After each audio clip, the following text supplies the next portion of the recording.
துணைநிலை ஆளுநர் VK சக்சேனாவுடன் முதலமைச்சர் அதிஷி சந்திப்பு.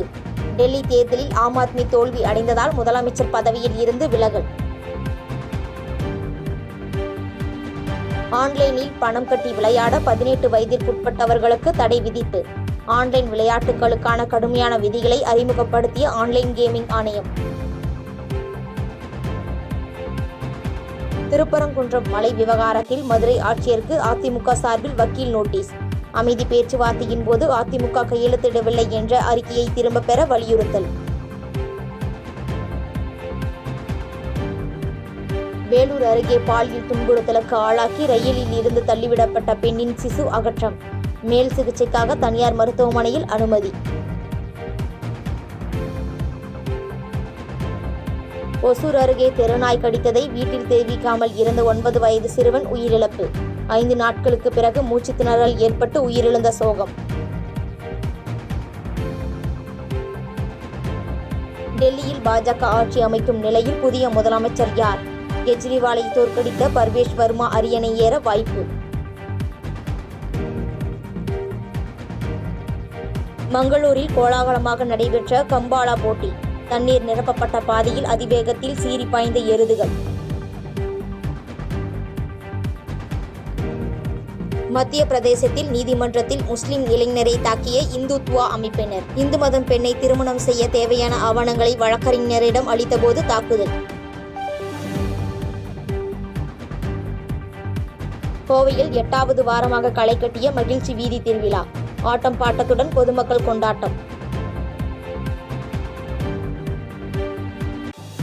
சர்வதேச வளர்ச்சிக்கான அமெரிக்க முகமை ஊழியர்களை விடுப்பில் அனுப்பும் ட்ரம்ப் உத்தரவுக்கு தடை. 2200 பேருக்கு எதிரான நடவடிக்கையை நிறுத்தியது அமெரிக்க நீதிமன்றம். டெல்லி தேர்தலில் பாஜக வென்ற நிலையில் அடுத்த முதலமைச்சர் யார் என்பது குறித்து இன்று ஆலோசனை. பர்வேஷ் வர்மா, வீரேந்திர சச்தேவா முதல்வர் பதவிக்கான போட்டியில் உள்ளனர்.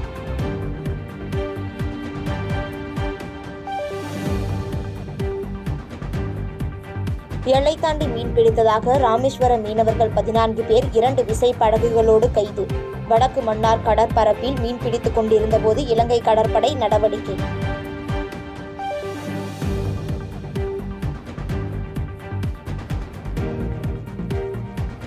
ராமேஸ்வரத்தில் நடைபெற இருந்த மீனவர்கள் போராட்டம் ஒத்திவைப்பு.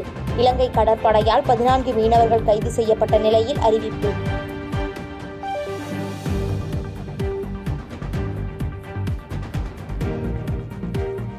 ஒவ்வொரு மதத்தினரும் அவர்களுக்குரிய வாழ்க்கை முறையை வாழ்வது அவர்களது உரிமை. திருப்பரங்குன்றம் விவகாரம் குறித்து கவிஞர் வைரமுத்து பேட்டி. அந்தந்த வாழ்க்கை முறைகளை அவரவர்கள் வாழ்ந்து கொள்வதற்கு உரிமை இருக்கிறது என்பதுதான் இந்தியாவின் இறையாண்மை. கட்டாக்கில் இன்று நடைபெறுகிறது இந்தியா இங்கிலாந்து அணிகள் மோதும் 2வது ஒருநாள் கிரிக்கெட் போட்டி. விராட் கோலி களம் இறங்குவதை உறுதி செய்த இந்திய அணியின் பயிற்சியாளர். கீபா அருகே உள்ள கேமன் தீவுகளில் 7.6 ரிக்டர் அளவில் சக்தி வாய்ந்த நிலநடுக்கம். சுனாமி எச்சரிக்கை விடுக்கப்பட்டதால் கரையோர மக்கள் பாதுகாப்பாக இருக்க அறிவுறுத்தல். பாதகம் செய்பவரை கண்டால் நாம் பயம் கொள்ளலாகாது பாப்பா. மோதி மிதித்து விடு பாப்பா, அவர் முகத்தில் உமிழ்ந்து விடு பாப்பா.